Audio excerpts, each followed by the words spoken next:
What is up, my friends? How are we all doing today? We have some Hodgepodge Soccer Day 2 coming up. I'm going to go through a few of the EFL games we had today, a few awesome games in the Serie A, and some fantastic games in La Liga. We'll get the elephant out of the room first. Yes, Manchester lost. Yes, you can all laugh. Ha ha ha, look at him. Supporting the PE teacher, yada yada yada. I don't care. It's not that big of a deal. You lose. We lost to a West Ham side. We rotated all 11 players. It was our B team. And we literally played bad for 5.5 minutes. And they happened to score off of 2 huge mistakes that our players made. It happens. We had 27 shots. 6 of them were on target. We should have had another penalty. That's 3 penalties that weren't given to us in 2 games. C'est la vie. Not that big of a deal. I thought we played well. I thought we deserved to get at least a goal that game. West Ham just put 10 men behind the ball. It's not hard to do, and it works. Guess what? Kind of a smash and grab, in all honesty. Yes, the XG potentially for this game would have it as like 3 to West Ham or something like that. But towards the last 5 minutes of the game, United just shoved everybody up. It's an elimination match. It doesn't make a difference whether you lose 1-0 or 10-0. Who cares?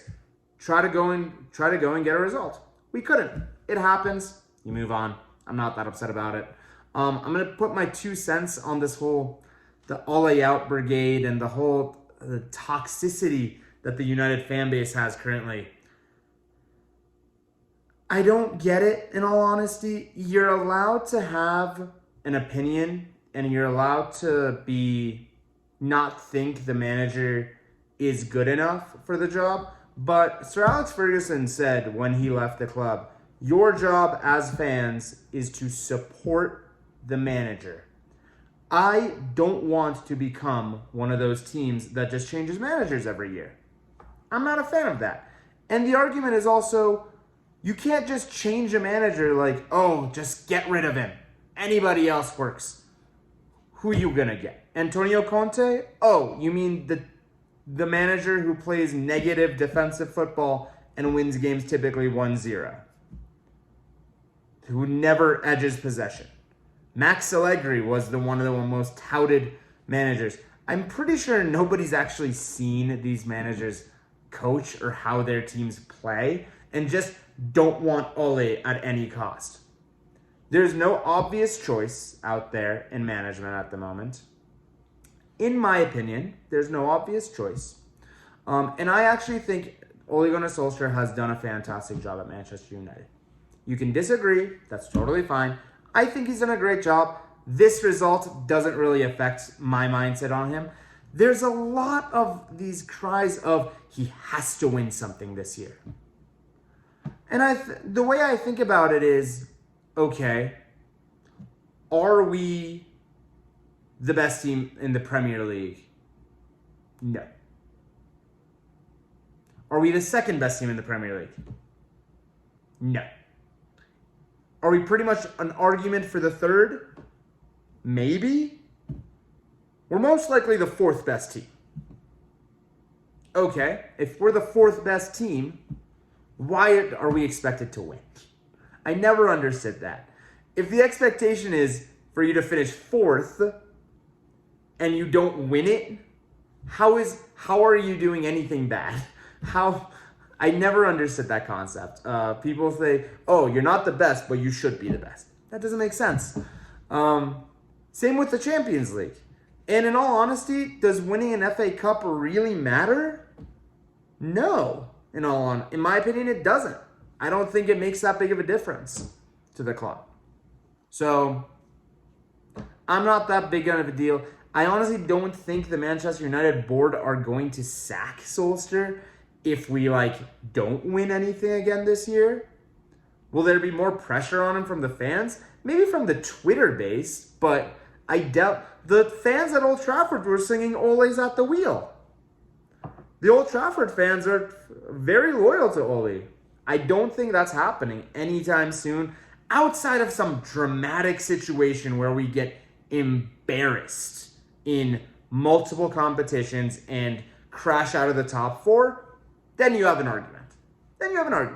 Should we beat what team like West Ham? Yes. We got unlucky today. It happens. We move on.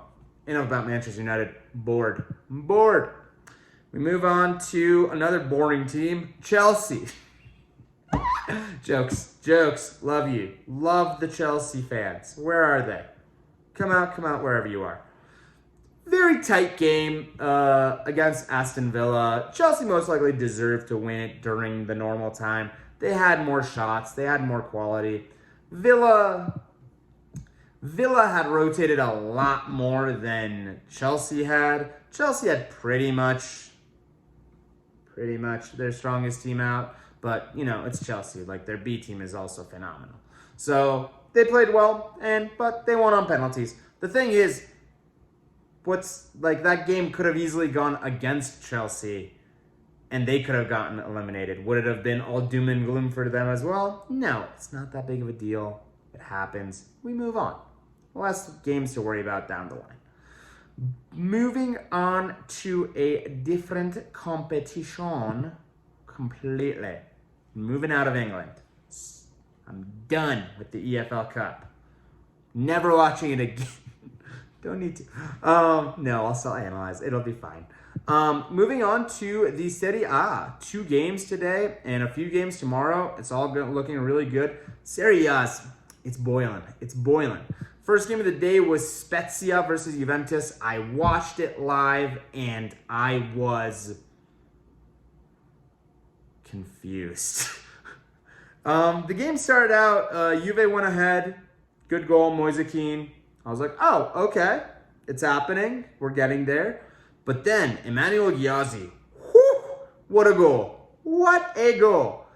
Absolute. The best part about it was, I believe, I might have been wrong, but I believe it's Verde. Verde made a shot from the opposite side of the box. Szczesny saved it. It went over to Ghiazzi. He dribbles in, cross shot, banged in the corner. Szczesny could have done anything. It was fantastic. I had a blast watching this game. It was very back and forth, actually. Juve, I really don't know what to think of Juve. They're just not gelling enough. I feel like that team's not bad. The team is definitely good enough to be beating these teams. I just think it's going to take Allegri a little bit more time to really figure out the system and exactly how he's going to use all of his players. He had kind of a 4-4-2 going on today. It was kind of weird. More of a 4-3-3 with Dybala kind of doing everything. It was fun. It was whatever. But in the second half, Antiste was able to get a goal off a great counter-attacking move from Spezia. And again, what a goal. Fantastic. I don't think Szczesny could have done anything. It was a bit of a deflection as well. And it started looking cagey. It's like, oh God, is Juve actually gonna lose another game?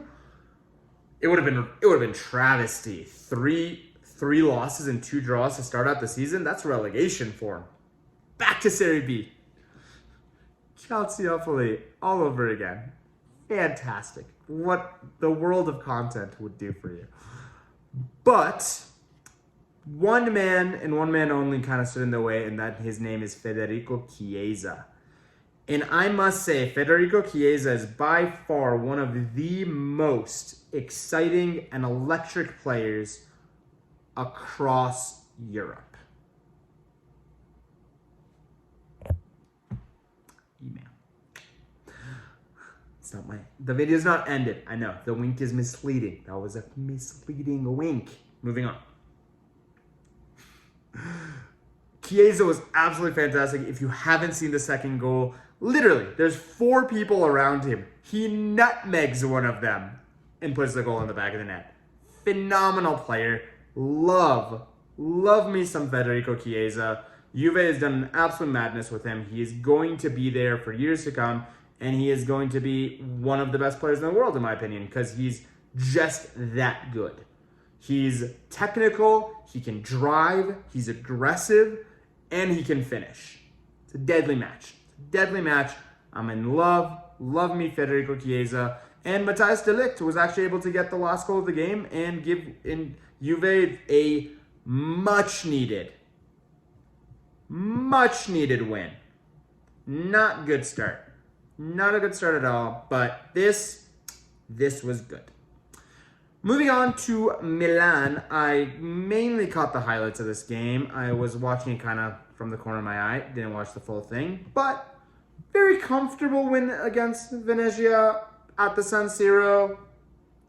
Kind of required the second half and a few substitutions to come in. Eventually, Brahim Diaz was able to break the deadlock and got a goal. Very good movement all around the field. And Teo Hernandez, what a goal. Slammed it, smashed it in. One of the best players in the world, honestly, Teo Hernandez. I'm such a huge fan of Teo Hernandez. I think he's going to have a very, very bright future ahead of him. All around, this game was just very very easily won by, and deservedly won by Milan. There wasn't much argument. XG had it at 2.1 to 0.58, pretty much exactly what you would expect. They deserved it. For the Juve game, by the way, it was 2.5 to 1.0 to Juve. They deserved their win. It was fine. No big deal. Nobody cares about Juve. Some people do, and it's hilarious when good teams lose. This must be what people who hate Manchester feel like when Manchester loses. How many people do we make happy by losing today? That's what you gotta think. Very excited to see Napoli play tomorrow. I haven't been able to catch a lot of Napoli games yet. I'm excited to see them tomorrow. They have a good game, and we're gonna see if they can maintain that perfect record. I believe Napoli and PSG are the only two teams who have a perfect record across Europe at the moment. Yeah. I'm right. Don't question me. Moving on to La Liga. There's mainly one place to talk about. And that place is in Madrid. And I must say, meow to this Real Madrid team. I watched this game. It was not close. 6-1 was the result in the end. It could have been worse. A huge shout out to two players. Marco Asensio got a hat trick. Seems like he's finally recuperated after that injury, and he's turning into that player that we saw when he first broke into the scene and everybody was going ugu gaga over Marco Asensio. But this is the Marco Asensio we expected. The clinical finisher, aggressive, drive, both feet, can shoot, can dribble, can hold up. I'm a fan and I liked it. But the player who I have enjoyed watching more is Vinicius Jr. Vinicius Jr. has figured something. It was bound to happen. Vinicius, this is what happens when people don't give enough time to kids. You gotta give the kids time. We're gonna do a quick Google search right now for Vinicius Jr. I wanna say he's 21. He is 21. I was right. Again. Jokes. But people have been slamming Vinicius Jr. for the last 3 years. Oh, he's not good enough. No end product. He just keeps dribbling and losing the ball. Gotta give these kids time. He was like 19, 20 and he was struggling. Struggling. It was mainly his end product. His dribbling was always fantastic and his speed is ridiculous. He was tearing that Mallorca defense apart. And he's finally been able to start adapting some end product to him. There was still a few chances today where I'm like, he pretty much dribbles the whole team and all he has to do is tuck the ball in the back of the net. That will come. Give him another year or two. It'll happen and it's no big deal because he's fantastic. I've been so impressed. I'm not going to talk about Benzema. It's Benzema. He's one of the best strikers in the world. What do you want from him? You want him not to score goals? He's going to score goals. That happens. When you're the best striker in the world, stuff happens. Madrid, I was wrong, I think, when I said Atleti will win the title. I think I was very wrong. I watched Atleti play. They don't seem to score easy. it seems to be very difficult for them to score goals, which is always the case for Atleti. But just going based off goals scored, Real Madrid are at 21. The closest team to them is Valencia at 11.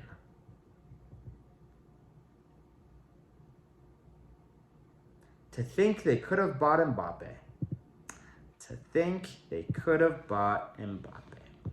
Speaking of Mbappe, what a segue. Genius segues. PSG beat Metz today in a very, very fascinating game. Did they deserve to win?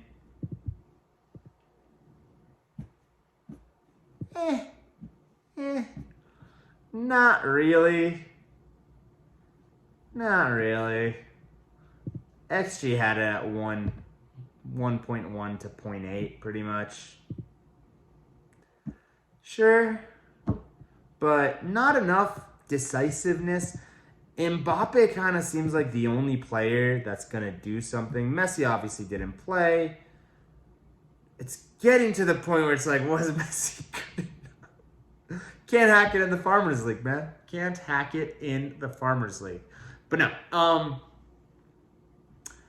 there was a very contentious moment where Mbappe, the Mets players throw the ball out for an injury, and Mbappe does this like cheeky little chip thing to chip the goalkeeper instead of just passing them the ball, which I mean, like you're allowed to do, but it's just very unsportsmanlike. So it was a bit of a contentious moment. And then Mets got a red card. And then it all blew up when Hakimi scored a second goal in the 95th minute. It was very,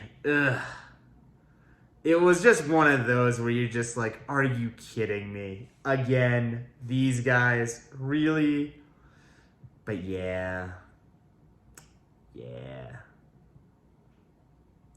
It was sad. It was sad. That's all I'll say. But moving on, PSG have won Liga again. Congratulations to them. 7 games is all it took. But, 7 games, 7 wins. It's not like last year is not going to happen again. Lille are 14th. The champions of France are 14th. Killing it. That is it for Soccer Hodgepodge Day 2. It was fun. We had a great time. But yeah, I'm excited about tomorrow. Tomorrow we have Barcelona. We get to laugh at them even more, because who doesn't love laughing at Barcelona and them being horrible? I love Memphis. I hope they do well. They actually have a good team too, despite like how much negativity is around Barca. Like between Coutinho, Memphis, De Jong, the good one. I was about to say the Dutch one. They're both Dutch. They should do good. But Italy is where it's at tomorrow. The Italian games are going to be really, really fun. Napoli plays. Roma plays. Good games. We'll see if Roma can kind of get back into gear after that result last weekend. And Napoli, let's see if they can go 5 for 5. I'm thinking they might be able to. I think they can. We'll see. More than anything else, guys, thank you guys so much for watching. Again, it means the world to me. Talk to y'all tomorrow. Bye. Ooh, that was new.